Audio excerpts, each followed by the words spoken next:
doesn't have much of a sense of humor. Everything is sensitive, which means that the left is such a ripe target for attacks. And Flip City does a great job of doing that. They also boast a terrific roster of artists that rivals that of the old Mad magazine. The level of art and the continuity in the comic strips is just superb. Thank you, Mike. Boy, I really appreciate your support and your nice words about Flip City. Yeah, it really is an inexhaustible supply of leftism these days that you can have a go at. There's no end of stupidity and horrible things to make fun of. Yeah. There's you and the Babylon Bee. Yeah, pretty much. But we're much better than the Babylon Bee. Because it's in print, and like you said, our wonderful roster of artists and all that. But yes, you're absolutely correct. There is no ending to material. We're kind of surprised that nobody has picked up the torch that has been laying there for years, that Mad and Cracked and all those greats have dropped. And in 2019, we decided to pick it up. It was time. Well, I think we were really going against the current because you guys know those kind of magazines really started to wind down in the 1980s, and by the end of the 80s, Mad who started it was the last survivor, and those numbers have gone way down, and all the trends went in the 1990s. All the trends went into men's magazines. Suddenly, they started pushing bro culture. So now instead of using your brain a lot, it was just about learning what kind of girls, what kind of gear you should be interested in, what you should care about, which never interested me much. So that kind of stuff just disappeared. The couple of exceptions, like Spy magazine out of New York, lasted for a while. I loved Spy. I subscribed. Yeah. I did too. Yeah. Back in the late 80s. Spy was a funny magazine. But for the most part, they've flown the coop. I subscribe to Flip City, too. And the latest issue, they keep an eye on comic culture. The latest issue has a comic strip that makes fun of the feud between Eric July and Ethan Van Sciver. Yeah. Yeah. What did you think of that? Yeah, we haven't received feedback on it. Right, and, not at all. It's very funny. It's very funny. Okay. Thanks, Mike. I didn't know if that landed, and I had to admit it was a fairly uninformed comic strip. I mean, I've really not paid attention to that stuff too much, but on the surface. So I was just kind of winging it from, it wasn't really about Eric July or Ethan Van Sciver at all. It was more about the fans and comic fans' reactions. Well, I'm friends with both guys, so yeah. I can look at it impartially, and I don't think it was vicious or mean-spirited in any way. Well, that was the thing too. When I think when after you were done writing it, we discussed, and I said, if either of them got their hands on it, we would hope they would laugh and get that it's just a joke, and we're not part of this at all. We're not part of any feud. No sides. Yeah. Because both those guys, EVS and Eric July, are firmly in your camp. Yes. Yeah. I think the vast majority of conservatives have their heads screwed on straight and know what they want. The problem is, of course, the other side of the aisle, which will believe anything except what they've learned through the wisdom of the ages. And the characteristic of the left, one of their many characteristics, is that they are lacking in a sense of humor. And any joke you make is, that's not funny. And then they'll explain it to you why it's sexist, racist, or patriarchal, or whatever, because they get off on outrage. That's their bread and butter. And they find it everywhere. I mean, that's one of my main complaints about the left is they've politicized everything, including the air we breathe. There is nothing you can name that they have not found a social cause to wedge into it to divide people. Right, absolutely. Well, I think one of the funnier interactions I've had on Facebook in recent history was I had posted a meme and leftists laughed at it. And then about 20 minutes later started yelling at me on Facebook because they looked at my profile. Yeah. And so, and they're like, you didn't mean this to be funny. You meant it to be mean. I'm like, no, I meant it to be funny. Well, that's the problem with humor. Humor is in itself problematic because all humor is based on tragedy, except for puns, which are the lowest form of humor. That's what I've heard. I still like dishing out the punishment. Yeah. Yeah. He did that when I made him read jokes on our stream. I love when Mike sighs and rolls his eyes at me. Yeah. High forms of humor, low forms of humor. The highest form of humor is the juxtaposition of the sacred and the profane, things that don't normally go together. And I tell a joke, but jokes are not the highest form of humor. As I said, the highest form of humor is presented dryly, without a wink, wink, and a nod, and you don't have to spill it out for people. But it's hard to find humor these days, especially in popular entertainment, because as we know, the entertainment industry largely belongs to a certain class of people that don't find anything funny. Can anyone name a movie comedy of the last 10 years that was honestly funny? We don't watch movies. We've given up almost all forms of entertainment. No, there might be. We do have comedians who have the courage to be funny. Dave Chappelle comes to mind. He's carried on in the tradition of Richard Pryor and Lenny Bruce, for that matter.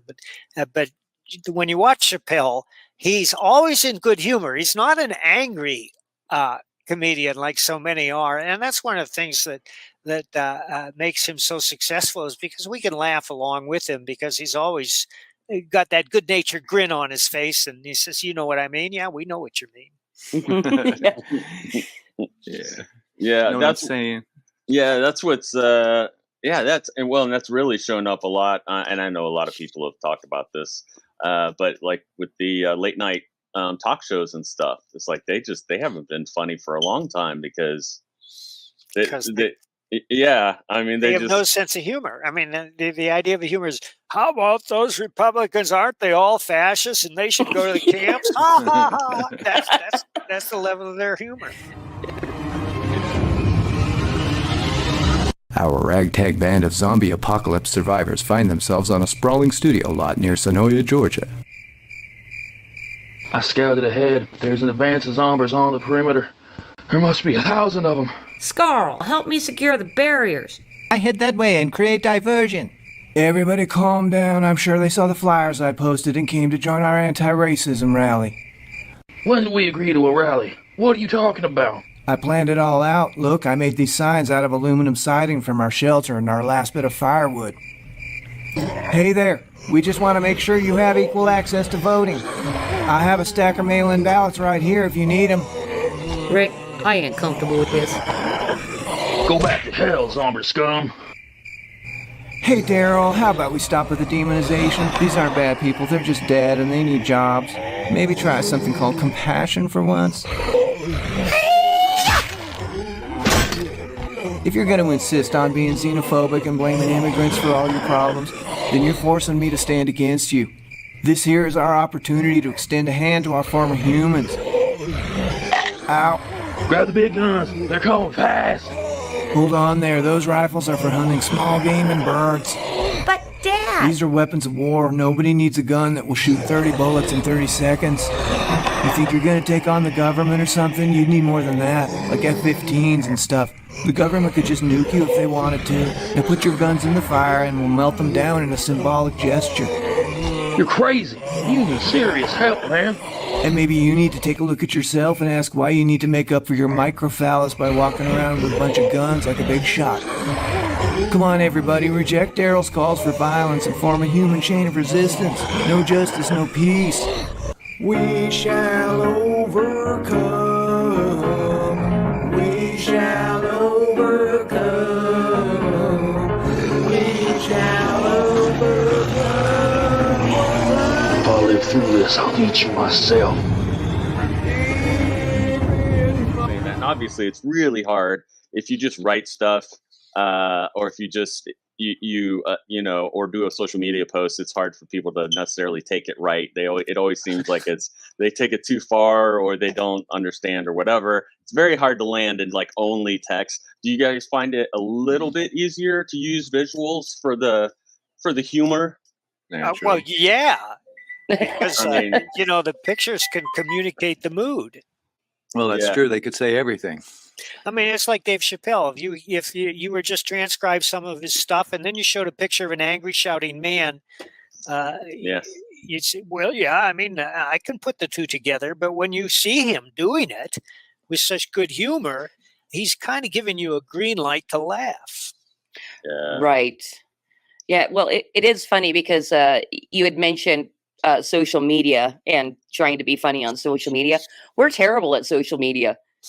And we don't even really try that hard to make people laugh on social media. I suppose not. Yeah. But yeah, it's different. I think maybe it might even be a little different because it's written down and it has the funny picture and it's in print. You know, Right. it might be taken differently if it was digitally. I don't know. There's an old joke. Ask me what the key to humor is. Go ahead. Go ahead and ask me. What's the key to humor? Timing. Yeah. And you know, when you have illustrated these things, I think it makes it a little more difficult to dismiss. People can easily dismiss a written comment or two. Right. Maybe with the illustrated art form, you suck people in before you give the game away, and then they've invested this much time, and then they can laugh or be very angry that there's any demand for. We really would prefer, you know, everyone to laugh, but if they get really angry, that's still a win for us. Yeah. Yeah. A lot of people come over, they just want to be hurtful. I'm sure you've experienced these kind of people who, you know, they find out what you're doing and they just want to find a way to hurt you. That's the most interaction we get on Twitter is Scott's two trolls. He's attracted. It's like somebody's paying attention. Nice. It's really only one troll lately, and you know what? In the interim, I blocked him because you it's retired. a waste of time. Yeah. Such a drain. Yeah, Twitter lends itself to misunderstanding because context is everything. And everybody says, well, what we need a sarcasm emoji so that people know you're being sarcastic, because I've posted things that were sarcastic and I shouldn't, because sarcasm gets you nowhere. Oh, really? Well, it got me to the International Sarcasm Contest in Peru last year. Really? No. I didn't know that existed. Yeah. It doesn't. That was I missed the sarcasm. You missed the joke. they should have that at where they do the World Economic Forum. That should be where they. They should definitely have comedians come out at the World Economic Forum between lectures. That would be so great. You know, and in fact, that's an idea for you guys. You know, I think what I'd love to do is hire Jim Brewer to do his Klaus Schwab at the World Economic Forum. That would be awesome. Oh, yeah. And you know what? You should also add a signer for the deaf. Because a signer for the deaf has so much comic possibilities. I've never seen it done, but I would love to do it. Okay. Well, you're hired too. Yeah, that's true. I mean, that's and the great thing about that is, I mean, it depends on how much you're actually showing the signing, since you can only show one thing at a time. But you could be doing two totally different versions in the same panel of what he's whoever is speaking, and the person signing saying something totally different. Oh, I also kind of like having two different signers, one for the left and one for the right. That's a great idea. Yeah. And then they start getting on each other's nerves, and then they get in a fight. Nice. And they each break each other's fingers. Yeah, well, that could be And technically, yeah, that could be an ongoing gag or whatever, where you're covering a whole bunch of different things and having a signer for the right and a signer for the left, kind of, especially if they're just totally showing the extremes. Right. And, the signer for the right is wearing a Minuteman costume with a tricorn hat. He's carrying a musket. And the signer for the left is wearing a pink tutu or something. Yep. Sounds pretty good. I like it. Yeah. I'm assuming that you guys saw the SNL skit that they just did with the Jeopardy with Trump and Kamala. A little bit. Jeopardy. Okay, if you have not seen it, it's one of the funniest things that any TV stuff has done in a while. And one of the reasons why it's funny is, well, for one thing, they really go off on Kamala. I mean, pretty bad. They had to, I mean, yeah. it was just laying there to be picked up. At this point, they have to. But it's also funny because of the stuff they do with Trump and everything too. So it's like, it's an equal opportunity offender, which is what comedy should be. Right, absolutely. I had only heard rumors that they're being funny again. I'll tell you, one of the things that they did, they brought back people that have not been on Saturday Night Live in a while, like Dana Carvey and a bunch of other people. So one of the Jeopardy questions was things that you would have in a glove compartment in a car, and she's like, listen, I was born in a small town, and the audience erupts. I mean, and that they're not mostly conservative, right? In the audience, and they just died laughing. I mean, just from then on, I mean, it was like, yeah, it's pretty. It was pretty great, and I was like, yes, like this is good. Like we need this where you can make fun of both sides. And a lot of people on the left are like, it's not funny when you only make fun of one side. Like it does seem mean spirited and stuff when you're only doing one side. Yeah. How long did they run that Alec Baldwin train for? I mean, they did that for years, right? They brought him back. They had him all season, and they brought him back another year. So, But notice there haven't been any skits based on Alec Baldwin on the Rust filming set. Yeah. Yeah. Well, begging to be done. Might be touchy. Yeah. They don't really even touch Joe and bring Dana Carvey in until it's absolute lame duck territory. It's almost like the writers got some kind of, unleashing or and recently. Dana Carvey has been doing this for 4 years because that's what that guy does. He just watches people do it and he sits there and makes fun of it. So finally the timing was right. Yeah. It couldn't have been right timing while he was in the race. Yeah. But so how did you guys get interested in was it like Mad Magazine and those things, or were you guys more into like Spy versus Spy? Well, everybody's into Spy versus Spy, but yes, this is definitely your territory. Like too much. Yeah. Nothing specific, I guess, but no, I did read. I was not a guy who bought the mainstream comic books in my youth. Like I think more of my money went into coin-operated video games in the 80s, which I suppose in retrospect, I mean, I put those quarters in the machine. Maybe I learned something, but I didn't really get anything. I didn't get anything to hold on to. I don't have anything in the closet. I just, wasted a lot of money. And I could have put that money into comic books, I suppose, and built up a collection that my mom would have thrown away at some point in the 1990s. You wouldn't have it anymore. Oh yeah. Anyway, but I did not read that stuff. I read Mad, and I would buy cracked magazines. So that was, that's where. So that's where my chops came from as a kid. Yeah, I'm just wondering, were you also into any of the like Calvin and Hobbes or anything like that? Any of the newspapers, comedy strips? Yeah, sure. That was a great one.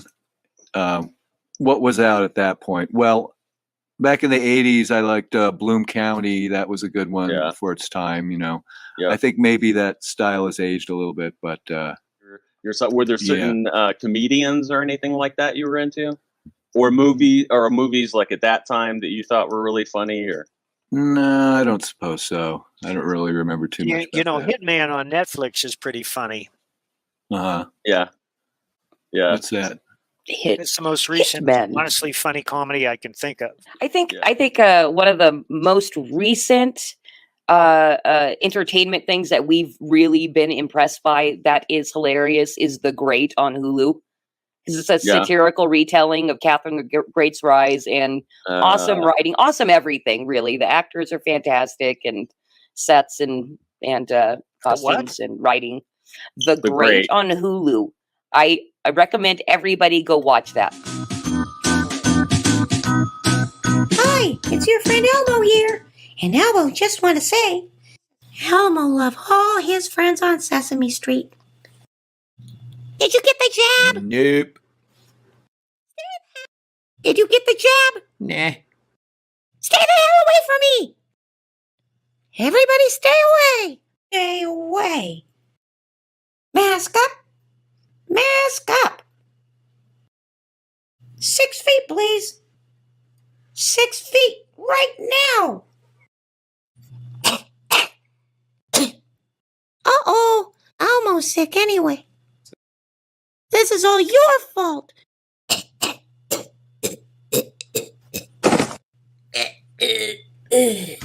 Some kind of study that had come out fairly recently that was, but it showed like, I don't know, it was like 60% of Americans wanted to have people that like weren't wearing masks or weren't getting the vaccine, like wanted them locked up in camps.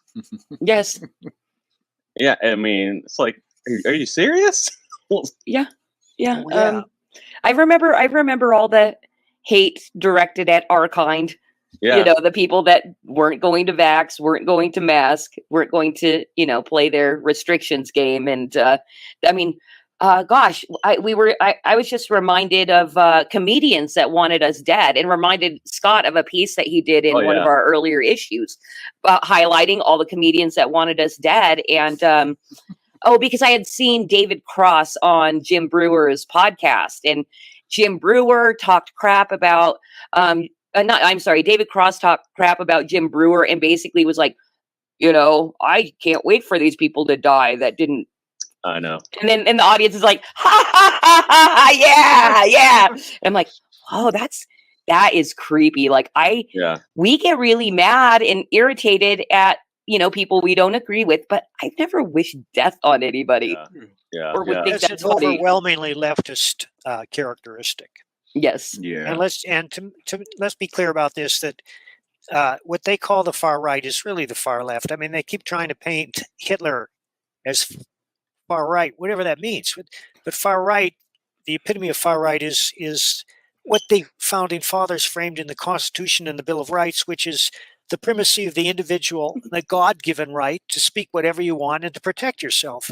But Hitler, everybody forgets that Nazi comes from National Socialists. They don't like to discuss that. But that enough about Hitler. except for this, there's a movie called Downfall. It's a German movie about Hitler's last days in the bunker. And I know you've all seen that scene where he's in the bunker and he orders all non-essential personnel out, and then he goes into a rant. Yeah. Because that's been used over and over for so many issues, and it's always funny. It never grows old. I find it funny that you think Hitler's funny, Mike. Yeah, I know. I'm glad you do. And there's humor. Even the darkest story has flashes of humor. Shakespeare understood that. Cormac McCarthy doesn't understand that. He's still a great writer, and I still admire him. But the guy's not exactly a riot. He's not a laugh-a-minute kind of guy. I'm wondering, since we sent out a ship with the Hitler message on it, what kind of aliens we might be attracting back to Earth. The morgue. Yeah. Well, let me point out that people who are looking for your website should go to flipcitymag.com. Yes, sir. Yes. Flipcitymag.com. Now, how many times a year do you publish the magazine? 4 meaty, spicy issues in your mailbox, and quarterly. Another thing, by the time you guys post this, we'll have a campaign live exclusively on Fund My Comic. So you can just go to Fund My Comic and type in Flip City, and you'll find our campaign. Oh yeah, that's going to be for issue 23, where we lead with an epic Joker 2 parody, which is fairly timely. it's timely for now. Oh, yeah. It'll be a couple of months before it gets out, but yeah, that's a real good one with our lead artist Ben Sullivan, who's terrific. And it's a full musical, so it's got 5 songs in it. I think you'll enjoy that. And nice. where we force you to sing inside your head, even though you really didn't want to in principle. Now you start reading, and you got to kind of sing along.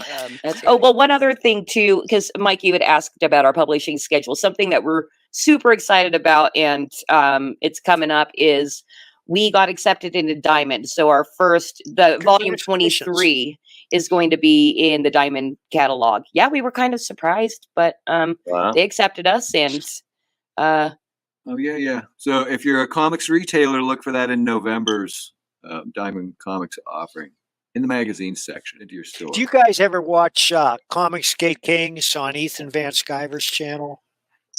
I have started watching Ethan a little bit more because he's kind of funny. You know, last night was savage because he was highlighting this new Nightwing comic, which is obviously aimed at a gay crowd. And you have to, well, I mean, it's all up there now if you want to watch it, but it's rich material for satire if you've got the guts. Yeah. Mm-hmm. Well, you know, we've got the guts. You do. Yeah. Got the guts. He'll go 5 hours at a pop. I don't understand how he does that, except he can draw while he's talking. So he's getting work. Yeah. No, I don't writers, get it. Writers can't do that. Right. Well, and that's the thing. How I deal with my own YouTube. Scott watches a lot less YouTube, but I usually just scroll through who I'm subscribed to and see who's live. And if Ethan's live, I usually will choose him because guaranteed within 10 minutes he's saying something that's making me laugh. You know. Yeah. So yeah, that's something like I don't understand. You know, the rage at him. I'm like, he's never said anything that seems that terrible, you know, but I don't know. I don't closely follow everything. So I'm sure there's some reason I should be mad at him. There are Twitter feuds that have been going on for years. Yeah. This had nothing to do with Ethan, but I take note of them because they're morbidly entertaining in a strange way. I mean, how long can these guys I know I am, but what are you? I mean, it's going on for years. It's just. Well, I had a friend tell me way back that Rosie O'Donnell and Donald Trump are actually friends, and they're just doing their feuding to like boost each other. And I'm like, maybe that's what's happening in comics. These people really are friends, but the drama attracts, you know? That reminds me of Andy Kaufman and the time when he wrestled in the woman with the women. Mm-hmm. And then that guy who was the head wrestler, what was his name? Jerry Lawler. Yeah, Jerry Lawler challenged him, and they had a match that looked brutal. And Lawler kept dumping Andy on his head, and Andy flew into a rage. But when you watch the movie Man on the Moon, starring Jim Carrey, you see them meeting after the match and joking about how the whole thing was planned out. And that was such a shock to me because it looked so real. Yeah, and I never did see that Jim Carrey movie, but I'd seen that a few times, and then it was one of the later times I watched it, I realized, you know what? Jerry Lawler as a performer, this is not legit. He's not really making Jerry Lawler mad. This whole thing is an act, and that was Kaufman's thing. Presenting the most outrageous situation imaginable, straight-faced, and daring you to react to it. Did you guys try to get in Diamond before and not get accepted? No. This was the first time you had the guts. It was kind of was like that. It just took us, and particularly me, because I do a lot more of the business side of the magazine. Right. And I'm like, it's time. We have enough issues behind us, because we haven't been publishers before Flip City. It's like, we don't have a name. We're big nobodies, blah, blah, blah. Right. But I'm like, we have enough issues behind us. And I, pitched it in a certain way, and they contacted us back, and the magazine buyer or representative, real nice guy. And we're excited to start this new adventure. It's a little intimidating with all the shipping requirements and all that kind of stuff. So we'll see how it goes. Hopefully we don't screw up too bad. Well, I think the timing on that was all right because first the thing had to get born and then it had to grow and develop a little bit. I'm much happier with where it's at now than if we had tried this early on. It's a little more seasoned. It's a little more like a regular magazine. We finally have a regular format. Well, I think the last year and a half, probably 18 months. Yeah, because we took on more pages, so for a while you gotta have some kind of formatting to help you crank it all out. So I encourage anybody watching this podcast that if you'd like to see the maturation of Flip City, we have almost all of our past editions still for sale on our website, so you can buy the past all the way to present with a few additions, not available anymore. And you can go on our site and you can get a free issue. Right, honey? Cool. Yes. Yes, that is the other thing too. Thumb through it, and that's about what you get. Are there any general things or big things that you guys learned, just in the magazine space? Yeah. Do you guys have? Marketing. That was something that was really easy at the beginning. Was marketing because we were able to pick up a couple of larger YouTubers, and so we kind of rocketed right at the beginning, and people were excited. And then after a couple of years, it kind of went exactly with how the economy has been, affecting everybody. Once the economy started tanking, our rocketing kind of plateaued and all that kind of stuff. So, we got into it. We didn't know exactly what we were going to do to, make people know, but we got really lucky, got a couple of YouTubers. I'm like, this is easy. I'm going to get all the YouTubers to talk about Flip City because there's all these YouTubers. That's not so easy. We just got really lucky at the beginning. So yes, marketing, it is a bear. Okay. Marketing. Marketing. I learned how to write better. I mean, I was just kind of, I hadn't done tons of that. Maybe in the old days, because I used to do some indie comics, nothing anyone ever would have seen. But when I just started bearing down on writing short form bits, and now what have we done? We've done just with our lead guy, Ben Sullivan, we've done 12 or 13 entertainment parodies now. And it's not, I don't want to use the word formula because it's not formulaic, but it's just kind of gelled in me how to break these stories down and make them, how to work it till the end. It's more of a craft than necessarily, I know Mike and I probably had a gazillion people ask us, what do you do when you have writer's block? Because it's like when you're professional writers, you don't get writer's block. You have deadlines, you have to get stuff done. And so you figure out ways to make it happen. That is something over the course of the last 5 years that I'm always regularly impressed with, is that Scott never seems to, I know you do, and you have, your techniques of getting over it, but never seems to have writer's block. It's like, I cannot believe you put out this much content every 3 months. And especially if we're having a stressful time or, life just isn't that funny. He's still funny. He's still able to make, an entire magazine packed with laughs. I don't feel like I get writer's block anymore. I mean, sometimes I don't feel like working. That's all. Right. Oh yeah. But the rest of the time, it's like something I've resolved where if I have a good premise, if the premise is there, the basis is there, then I trust that there's a finish to it. So if I go into this, or with the illustrated pages, even if I'm doing the illustration, if I get this far into it, I got faith that there's a way to end it. So I'm not hung up on that and worried about that. Like, I did 95%, but I'll never finish it. I don't know. If it makes sense to start it, then there's an end point for it somewhere. Right. And it'll come out. Because your brain is a muscle, and that's the difference too, of where it's kind of like being an athlete or whatever too, that the more you use it, the more you're using it to tell stories, to be creative, then the more it's going to be able to do that and work in that way. The brain is still the fattest organ in the body. You haven't seen my stomach lately. I mentioned flipcitymag.com. We're on social media. Where else can they follow you? Well, so basically, every social media, but almost all social media, where our handle is at Flip City Mag. Yeah, and I think on YouTube, it's Flip City Magazine. And of course, at flipcitymag.com, you can find all of this information. So that's where we really like to direct people, is flipcitymag.com. You can find our link tree there. And I highly encourage people to check out that free magazine. Just go to Flip City Mag.